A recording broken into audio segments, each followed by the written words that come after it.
Welcome everyone. Today we are going to continue with the second part, that is the types of polymerization reactions.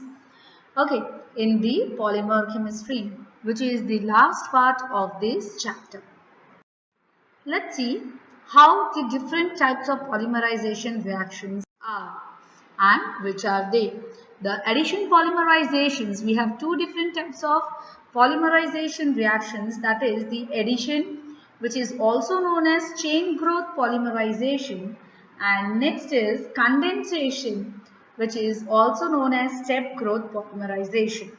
Now in addition polymerization as well, we have different types of polymerization reactions.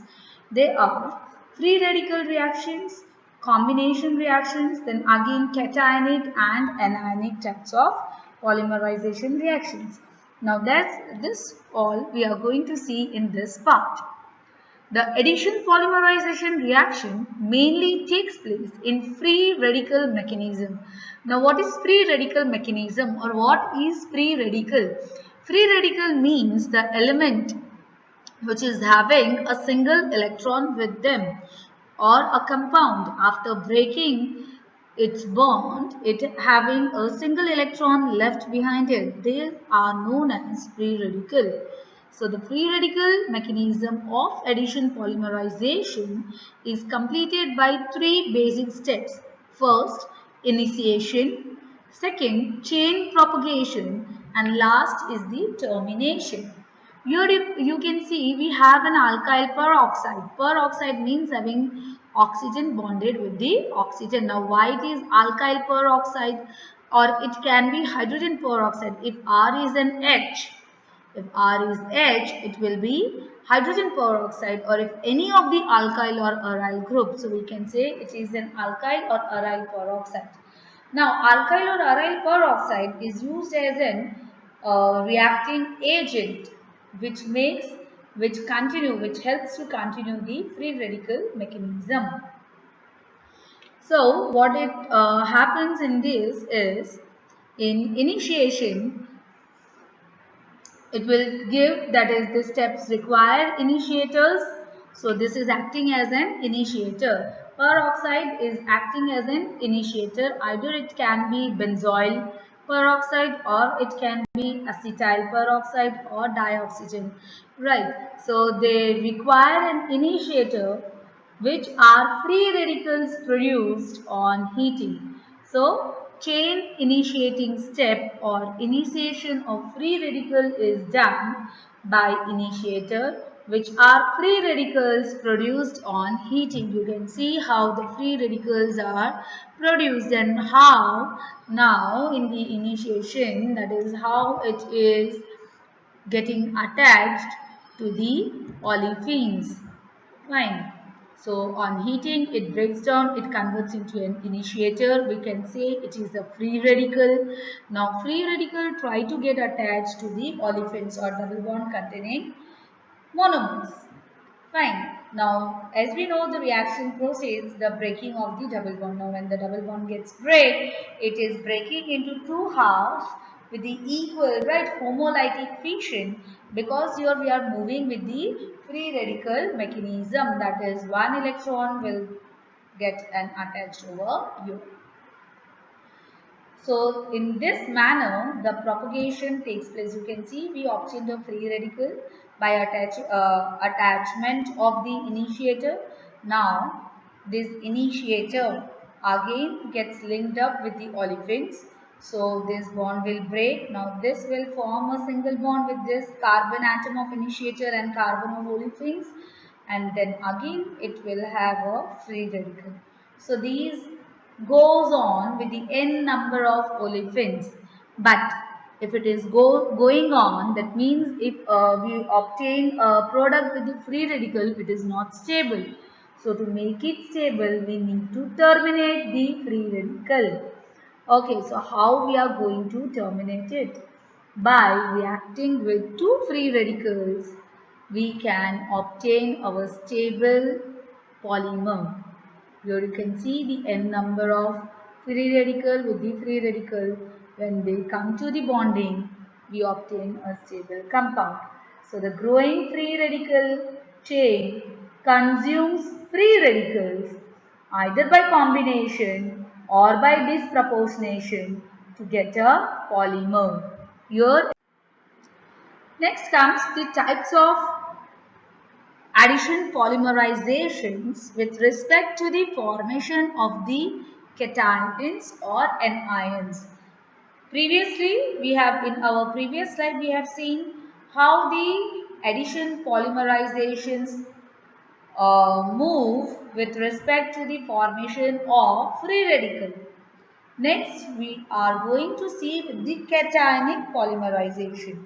Cationic addition polymerization means the formation of the cation, that is the positive ion. So, cationic polymerization is also a type of chain group polymerization in which a cationic initiator transfers charge to a monomer, which then becomes reactive. This reactive monomer goes on to react similarly with other monomers to form a polymer. So you can see these are the best examples or good monomers for cationic polymerization. Now why they are called as good monomers? Because they are the strong Lewis acids. Right, cationic polymerization can be initiated by the use of strong Lewis acid, as Lewis acids are electrophiles. Electrophiles are electron loving, so they are the best monomers for cationic polymerization reaction.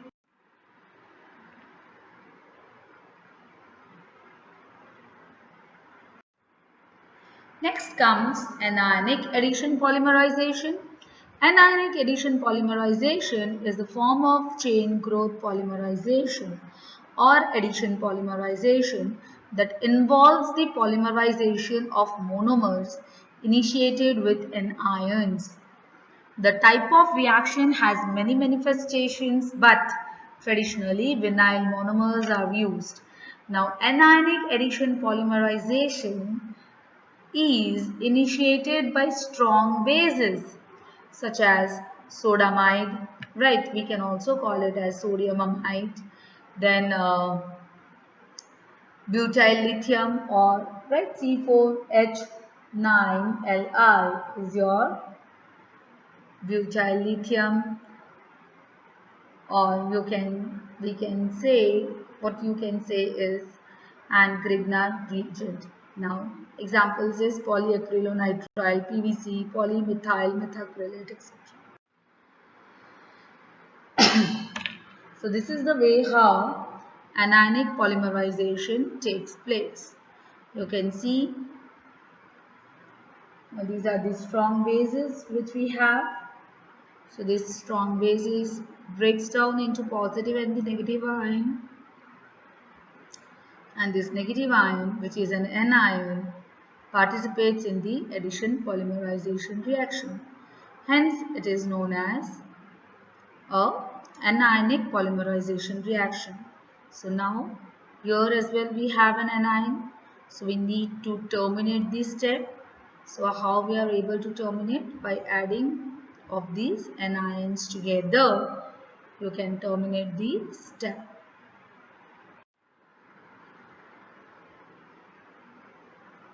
Basic difference between the addition polymerization and condensation polymerization, as I have discussed earlier.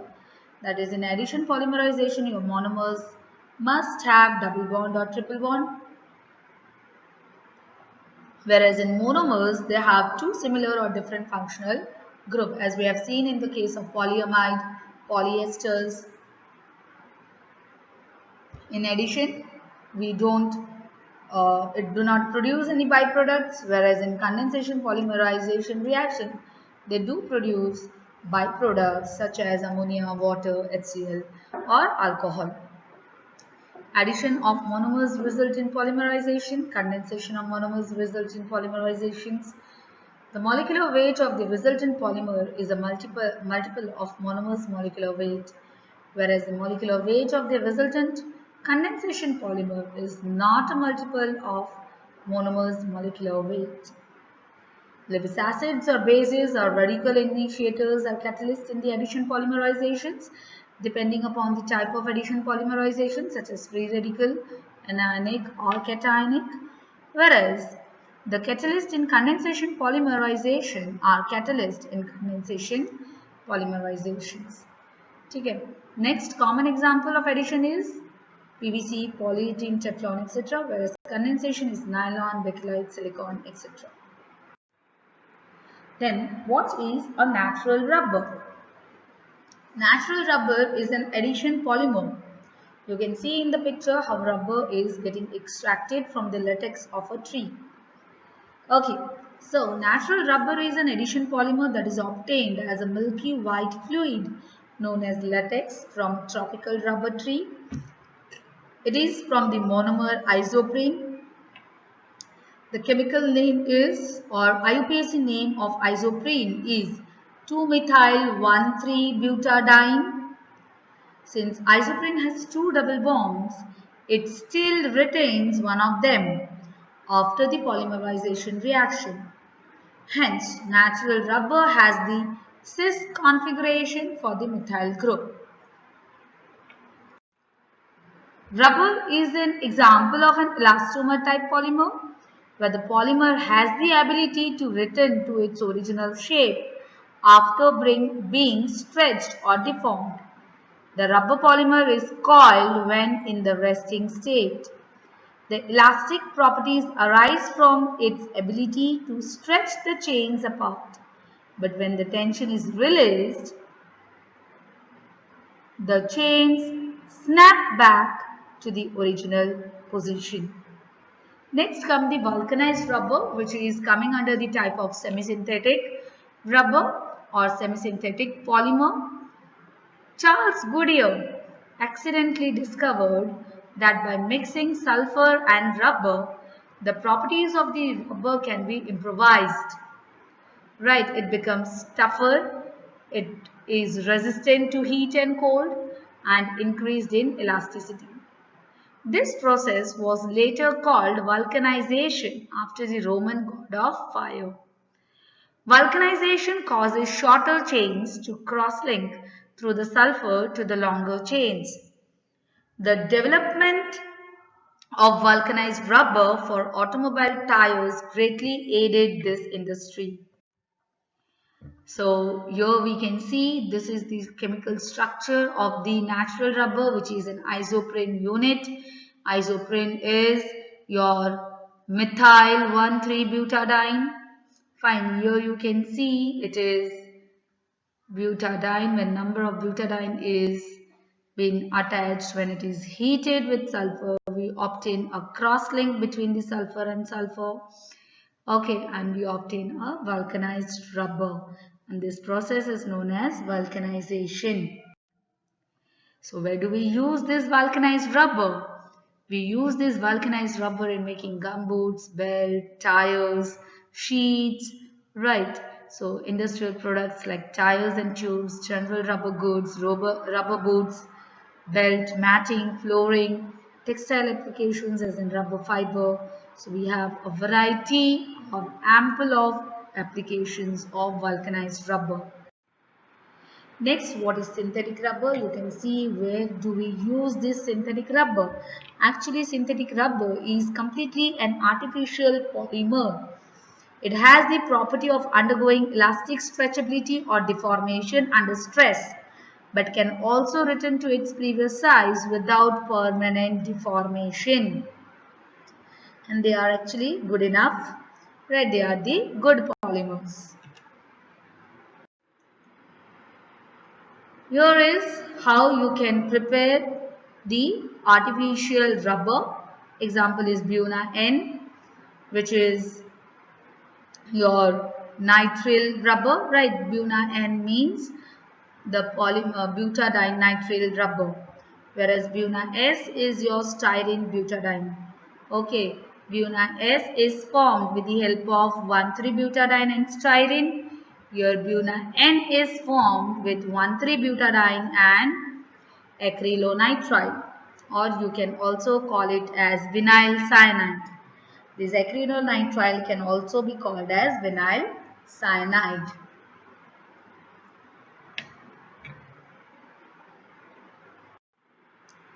Now, what are biodegradable polymers? Biodegradable means the one which are environmental friendly because they can be decomposed. Right. So biodegradable polymers are a special class of polymers that breaks down after its intended purpose by bacterial decomposition process to result in natural byproducts such as gases, water, biomass and inorganic salts. Hence, biodegradable polymers are divided into these categories. The two main categories are polyesters and natural polymers. Of course, the polymers that are obtained naturally, they are coming under the biodegradable polymers because they are from plant and animal proteins and even the polysaccharides that we use in our day-to-day life. They are the natural biodegradable polymers. Next come polyesters, that is polyhydroxy acids.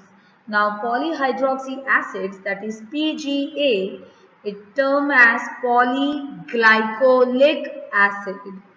PLA stands for polylactic acid.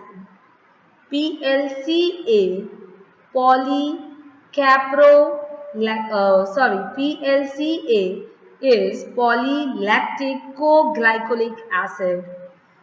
Okay, PLCA is polylactic co-glycolic acid. PHBA is poly 3-hydroxybutyric acid. Then even we have one more important polymer, that is PHBV, that we are going to discuss. Then polyanhydrides, which is your polysabbasic acid and polyadipic acid. So your biodegradable polymers is classified into two types, that is polyesters and natural polymers. Polyesters is also having two types, polyhydroxy acids and polyanhydrides, whereas natural polymers can be plant and animal proteins or polysaccharides. Whereas this is your polyester polymer. PHBV is a polyester biodegradable polymer, whereas nylon 2, nylon 6 is your polyamide biodegradable polymers. It is obtained by glycine and aminocaproic acid. Capro, it is having CH2 as in 5-methylene group. This is the basic where you use the nylon material as in fiber as well. Thank you. Have a nice day. Stay fit, stay healthy.